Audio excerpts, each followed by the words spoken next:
Please. আসসালামু আলাইকুম, আল্লাহ হাফেজ। আসসালামু আলাইকুম আপুরা এবং ভাইয়ারা, সবাই কেমন আছেন? আমি আলহামদুলিল্লাহ আপনাদের দোয়া অনেক ভালো আছি। আজকে সকাল সকাল এসে পড়লাম আমি একটি ডেইলি ব্লগ নিয়ে। সকালে বৃষ্টি হয়েছিল, এখন খুব সুন্দর একটি সকাল। কি করেছো তুমি এটা? হ্যাঁ, সাজুগুজু করছো? বলো, কথা বলো। হ্যাঁ, কি সাজুগুজু করছো? হুম, পাউডার দিয়ে? আল্লাহ, ভূতের মতো লাগছে দেখি তোমাকে। হ্যাঁ, হাই বলো তো একটা। আজকে সোনাফকে সারাদিন সোনাফ কী করে সেগুলো আমি শেয়ার করব।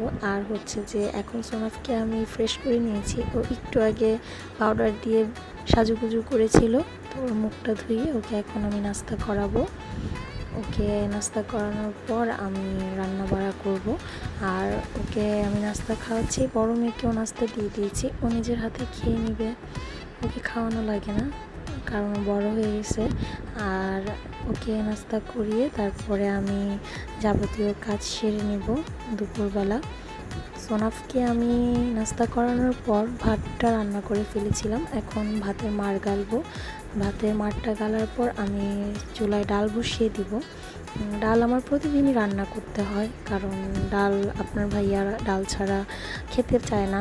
ও ডাল খুবই ওর প্রিয় একটি খাবার। আর আজকে আমি আপনাদের সাথে শেয়ার করব শীতল মাছের শুটকি দিয়ে আলু, বেগুন এবং কাঁঠালের বিচি দিয়ে রান্না করা। আর এখন যেহেতু কাঁঠালের সিজন, সবার ঘরে এই কাঁঠালের বিচি কম বেশি থাকে।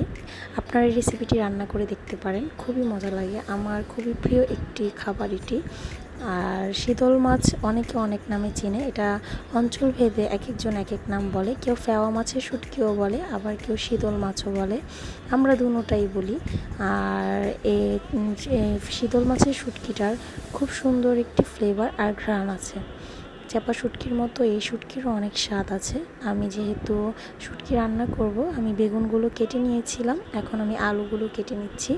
আপনারা যে যেভাবে পছন্দ সেভাবে কেটে নিতে পারেন। আমি বেগুনগুলো লম্বা করে কেটে নিয়েছিলাম, আর আলুগুলো আমি এখন লম্বা লম্বা করে কেটে নিব, মাঝখান দিয়ে টুকরো করে নিব। আর হচ্ছে যে কাঁঠালের বিচি আমি আগেই সিদ্ধ করে রেখে দিয়েছি, আমি দেখাবো আপনাদের। আর আলু পরিমাণ মতো দিবেন, বেশি আলু দেওয়ার দরকার নাই। আর যদি আপনাদের আলু বেশি পছন্দ তাহলে বেশি দিবেন, আর কম পছন্দ হলে কম দিবেন।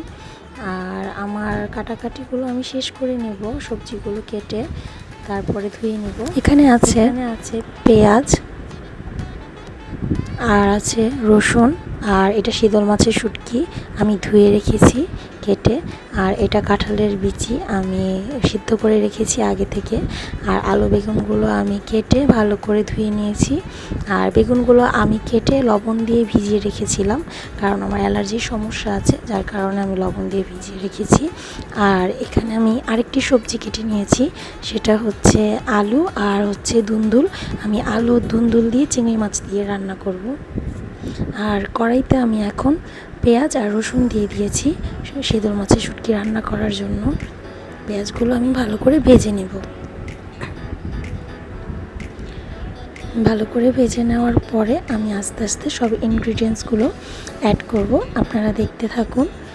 আর যেহেতু শীতল মাছের শুটকি রান্না করব, সেক্ষেত্রে রসুনটা একটু বেশি দেব, কারণ শুটকিতে রসুন বেশি না দিলে শুটকির স্বাদটা ভালো আসে না। আপনি রসুন যত বেশি অ্যাড করবেন শুটকির স্বাদটা তত বেশি মজা হয় আর ভালো হয়। আমি এখন পেঁয়াজগুলো লাল হয়ে যাচ্ছে, লাল হয়ে গেলে আমি এর মধ্যে সামান্য পানি অ্যাড করে নেব। আগে সামান্য পানি অ্যাড করে নিলে মশলার যে ঝাঁঝটা এটা বের হয় না, তাই আমি আগে একটু পানি অ্যাড করে নিলাম। আর এখন দিলাম আমি হলুদ, তারপরে দিব আমি মরিচ, আর দিব লবণ। আর আমি ধনিয়া গুঁড়া খাই না, যার কারণে আমি এটার মধ্যে ধনিয়া গুঁড়া অ্যাড করব না। আমি মশলাগুলো সব দিয়ে লবণগুলো দিয়ে আমি এটা ভালো করে নেড়ে কষিয়ে নেব। আর একটু ভাজা ভাজা করে নেব, যেহেতু আমি শুটকিটা অ্যাড করব এটার মধ্যে একটু পানি অ্যাড করে নেব। আপনারা পরিমাণ মতো পানি অ্যাড করে নেবেন মশলাটা ভালো করে কষানোর জন্য, কারণ ভালো করে মশলা না কষালে একটা কাঁচা গন্ধ থেকে যায় মশলার ভিতরে। আর আমি এখন এর মধ্যে শীতল মাছের শুটকিগুলো অ্যাড করে দিব। আর শুটকিগুলো অ্যাড করার পর আমি ভালোভাবে এই শুটকিগুলো একদম ভেজে ভেজে কষিয়ে নেব, যাতে শুটকিটা ভালোভাবে, শুটকির যে স্মেলটা সেটা যেন আর না থাকে। আর ভালোভাবে কষিয়ে নিলে রান্নার স্বাদটাও খুব ভালো হয়। আমি এখন ভালোভাবে এটা নেড়ে চেড়ে কষিয়ে নিব। আর শুটকির যে কাঁটাগুলো আছে সে কাঁটাগুলো আমি এখন ফেলে দিব, কারণ এই কাঁটাগুলো এই ভাজা ভাজা করলে একটু ভেসে ওঠে, দেখা যায়, তখন আমি কাঁটাগুলো ফেলে দিব। আর এই কাঁটাগুলো ফেলে দিলে শুটকিটা খেতে আর কাঁটা কাঁটা লাগে না, অনেকে খেতে চায় না। আর এখন আমি এটার মধ্যে কাঁঠালের বিচিগুলো অ্যাড করে দিব। কাঁঠালের বিচিটা আমি আগে কষিয়ে নিব ভালো করে, কারণ আমি আগে সিদ্ধ করে নিয়েছি। একটু কষিয়ে নিলে এটার ভিতরে ভালো করে মশলাটা ঢুকবে। আর কাঁঠালের বিচিটা আগে সিদ্ধ করে নেওয়ার কারণ হচ্ছে বেগুন আর আলুটা তো নরম, আর ওটা সিদ্ধ হয়ে যাবে খুব তাড়াতাড়ি। আর কাঁঠালের বিচিটা সিদ্ধ হতে একটু সময় লাগে, যার কারণে আমি আগে কাঁঠালের বিচিটা সিদ্ধ করে নিয়েছি। আর এখন আমি এটার মধ্যে আলু আর বেগুন অ্যাড করে ভালোভাবে কষিয়ে নিচ্ছি। আর কষিয়ে নেওয়ার পর আমি এটা ঢাকনা দিয়ে ঢেকে দিব। আমি আর কোনো পানি অ্যাড করব না, কারণ আমি বেগুনের তরকারিটা মাখা মাখা রান্না করব। যেহেতু আমি ঝোল রাখবো না, আলু বেগুনের থেকে যে পানিটা উঠেছে সেটা দিয়ে আমার তরকারিটা রেডি হয়ে গিয়েছে। আমি এখন তরকারিটা একটু আঁচটা বাড়িয়ে ফুটিয়ে নিব, আর তরকারিটা আমি নামিয়ে নিব। আমি এরকম মাখা মাখাই রাখবো, ঝোল খেতে আমার ভালো লাগে না। আর এটা শেষ কমপ্লিট হয়ে গিয়েছে। এখন আমি কড়াইতে পেঁয়াজ দিয়ে দিচ্ছি দুন্দুল আলু আর চিংড়ি মাছের তরকারির জন্য। আমি পেঁয়াজটা ভালোভাবে নেড়ে চেড়ে ভেজে নেব। আর আমি এটার মধ্যে যখন পেঁয়াজটা লাল হয়ে যাচ্ছে তখন আমি এটার মধ্যে একটু পানি অ্যাড করে নেব। আর পানিটা অ্যাড করার পর আমি এখন আদা রসুন দিয়ে দিব। আদা রসুন বাটা একটু পরিমাণ দিব, আর মরিচের গুঁড়া দিয়ে দিব, আর এখন দিব হলুদের গুঁড়া, আর দিব লবণ। লবণটা দেওয়ার পর আমি ভালোভাবে কষিয়ে নেব। একটু ভালোভাবে কষিয়ে নেওয়ার কারণ হচ্ছে মশলার যে কাঁচা গন্ধটা সেটা আর থাকবে না, তাই আমি মশলাটা ভালো করে এখানে কষিয়ে নিব। আর আমি চিংড়ি মাছগুলো ধুয়ে নিচ্ছি মশলাটা কষাতে দিয়ে, যার কারণে একটু লেট হচ্ছে। আর এখন আমি চিংড়ি মাছগুলো দিয়ে দিব। আর ছোট চিংড়ি, যেটাকে গুঁড়া চিংড়ি বলে, আমি সেটা দিয়ে রান্না করব, আলু আর চিংড়ি দিয়ে আর দুন্দুল দিয়ে। এখন আমি মাছটাকেও ভালোভাবে কষিয়ে নিব, যাতে মাছের কাঁচা গন্ধটা না থাকে। আর কষানোর পরে আমি এখন দুন্দুল আর আলুগুলো অ্যাড করে নিব। আর এখন আমি ভালোভাবে নেড়ে চেড়ে নিব।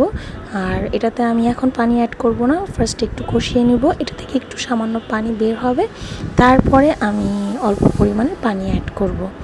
এখন আমি ঢেকে দিচ্ছি কষানোর জন্য। এখন এই আলু আর দুন্দুল থেকে দেখতে পাচ্ছেন আপনারা সামান্য পরিমাণে পানি বের হয়েছে। এখন আমি এটার মধ্যে 1 কাপের মতো পানি অ্যাড করে দেব, কারণ এটাতেও আমি বেশি ঝোল রাখবো না। আর এই দুন্দুল থেকে প্রচুর পরিমাণে পানি ওঠে, যার কারণে বেশি পানি দেওয়ার দরকার নেই। আর এখন তরকারিটা প্রায় হয়ে যাচ্ছে। এখন আমি এটার মধ্যে জিরার গুঁড়ো দিব। জিরাটা আমি ভেজে নিয়েছি, জিরাটা গুঁড়ো করে আমি এই তরকারিটার মধ্যে দিয়ে দিব।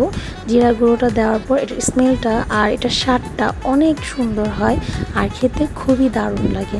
আর দুন্দুলের তরকারি এমনিতেও ঠান্ডা তরকারি। আর হ্যাঁ, মাঝখানে আমি এই দুন্দুলের তরকারিটার মধ্যে চিনি অ্যাড করেছিলাম, আমি সেটা ভিডিওতে দেখাতে ভুলে গিয়েছি। আর এটার মধ্যে চিনিটা অ্যাড করার কারণ হচ্ছে দুন্দুলের তরকারিটা মিষ্টি হয়। দুন্দুলের তরকারি আমার রেডি হয়ে গিয়েছে। আমি বাচ্চাদের জন্য এখানে মুরগি ভিজিয়ে নিয়েছি, ওদের জন্য রান্না করব। আর এখন আমার ঘরটা এখানে গুছানো শেষ, যেহেতু এখন দুপুর 1:30 বাজছে। আমার রান্না বাড়াও শেষ। আর এখন আমি বাচ্চাদেরকে ফ্রেশ করিয়ে নিব, ফ্রেশ করে ওদের দুপুরের খাওয়া দাওয়া দিয়ে দিব। আমার ছোট মেয়েকে এখন আমি খাইয়ে দিব। ওকে খাওয়ানোর পরে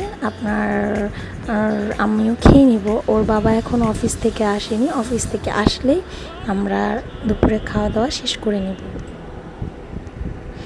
আর বাচ্চা ও আমাকে লাইক দিচ্ছে, খাবার মজা হয়েছে। এখন ও খাওয়া দাওয়া শেষ, আমরাও খাওয়া দাওয়া করে নিয়েছি। চুপান আমার সাথে রাগ করেছে, ওকে আমি ঘুমাতে বলেছি আমার সাথে, ও আমার সাথে অনেক রাগ করেছে।